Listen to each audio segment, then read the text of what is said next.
നമ്മളിൽ കൂടുതൽ പേരും ഏറ്റവും അധികം കേട്ടിട്ടുണ്ടാവുക ഇസ്രായേലിൻ്റെ ഗ്രേറ്റ് അയൺ ഡോം സിസ്റ്റത്തെക്കുറിച്ചായിരിക്കും.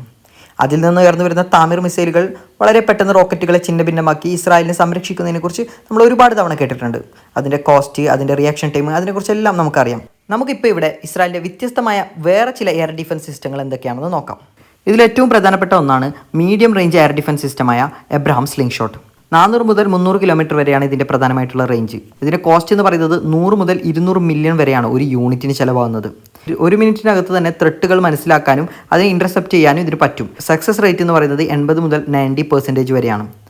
സാധാരണയായിട്ട് മീഡിയം റേഞ്ച് റോക്കറ്റുകൾ, ഉദാഹരണത്തിന് ഹെസ്ബുള്ളയുടെ ഫത്താഹ് 110 ഒക്കെ നേരിടാൻ ഈ സ്ലിംഗ് ഷോട്ട് അഥവാ ഇതിൽ നിന്ന് വരുന്ന സ്റ്റണ്ണർ മിസൈലുകൾ മതിയാവും. റോക്കറ്റുകൾ മാത്രമല്ലല്ലോ, മീഡിയം റേഞ്ച് ബാലിസ്റ്റിക് മിസൈലുകൾ, ലോങ് റേഞ്ച് ബാലിസ്റ്റിക് മിസൈലുകളൊക്കെ ഒരു രാജ്യത്തിന് ത്രെട്ടാണ്.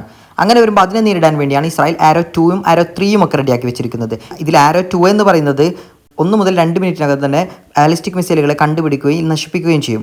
പക്ഷേ 100 മുതൽ 200 മില്യൺ വരെയാണ് ഇതിൻ്റെ ചിലവ് എന്ന് പറയുന്നത്. അതുപോലെ തന്നെ ആരോ 3 ലോങ് റേഞ്ച് ബാലിസ്റ്റിക് മിസൈലുകൾ. ആരോ 3 1500 മുതൽ 2400 കിലോമീറ്റർ റേഞ്ചിൽ പ്രവർത്തിക്കും. ഏകദേശം 10 മുതൽ 15 സ്പീഡ് മാച്ചപ്പ് ചെയ്യാനും ഇതിന് പറ്റും. റിയാക്ഷൻ ടൈം എന്ന് പറയുന്നത് 2 മുതൽ 3 മിനിറ്റ് വരെയാണ്. അതിനുള്ളിൽ ബാലിസ്റ്റിക് മിസൈലുകളെ കണ്ടുപിടിക്കുകയും ഇല്ലാതാക്കുകയും ചെയ്യും. ഇൻ്റർസെപ്ഷൻ റേറ്റ് 80 മുതൽ 90% വരെയാണ്. പക്ഷേ 200 മുതൽ 300 മില്യൺ പെർ യൂണിറ്റിന് വില വരും. ഇറാൻ്റെ ഇൻ്റർകോണ്ടിനെൻ്റൽ ബാലിസ്റ്റിക് മിസൈലുകളായ ഇറാൻസ് ICBMS ഒക്കെ നേരിടാൻ ആരോ 3 മതിയാവും. ഇസ്രായേൽ അതിർത്തിക്കുള്ളിലേക്ക് വിമാനങ്ങളുമായിട്ടോ ഫൈറ്റർ ജെറ്റുകളുമായിട്ടോ നമുക്ക് അത്ര പെട്ടെന്ന് ആക്രമിക്കാൻ പറ്റില്ല. അതിനാണ് പാട്രിയോട്ട് എയർ ഡിഫൻസ് സംവിധാനങ്ങൾ. ഇത് അമേരിക്കയുടെ പിന്തുണയോടുകൂടിയാണ് ഇസ്രായേൽ ഉണ്ടാക്കുന്നത്.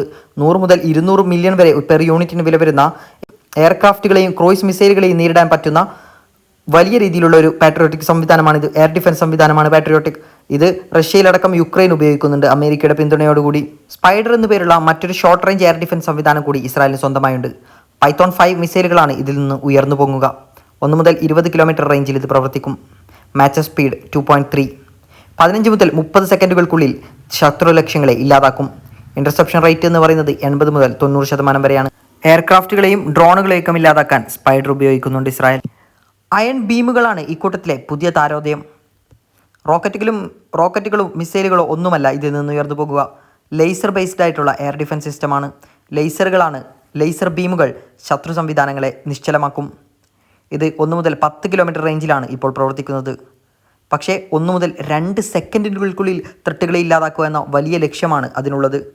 ഇൻ്റർസെപ്ഷൻ റേറ്റ് 80 മുതൽ 90% വരെയാണ്. പക്ഷേ ഇത് തുടക്കകാലമായതുകൊണ്ട് തന്നെ ഇത് മതിയാവും. 10 മുതൽ 20 മില്യൺ പെർ യൂണിറ്റ് വില വരുന്നുണ്ട്. പക്ഷേ മറ്റു മിസൈലുകളെ അപേക്ഷിച്ച് വില കുറവ് തന്നെയാണ്.